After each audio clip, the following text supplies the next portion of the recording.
Salam korang hari ni aku lepas buat party change lah aku punya left tank ni. Aku change berapa 30% tadi hari ni. Lepas tu ni aku baru top up sebab tu dia ada macam kelabu-kelabu sikit kan. Lepas tu domain 8 ni setiap kali aku buat water change ataupun seminggu sekali aku akan letak domain 8 ni lah. Kebaikan dia untuk jernihkan air tau. Beneficial bakteria baik untuk kita punya tank aquarium. Dia boleh digunakan untuk fresh water ataupun aquarium reef tank ni lah. Kadang-kadang aku guna untuk arwana aku punya aquarium. Memang produk ni memang terbaik lah. Jom, dia dos dia satu drop untuk 100 liter air.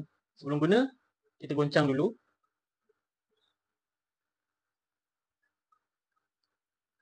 Okey, cukup.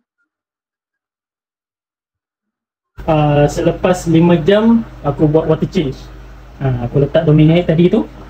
Air jadi crystal clear macam ni lah. 5 ml ni 100 bersamaan 150 drop. Korang kalilah. Kalau korang letak seminggu sekali, berapa lama boleh bertahan. Okey korang, itu saja untuk hari ni. Jangan lupa beli dekat beg kuning. Assalamualaikum.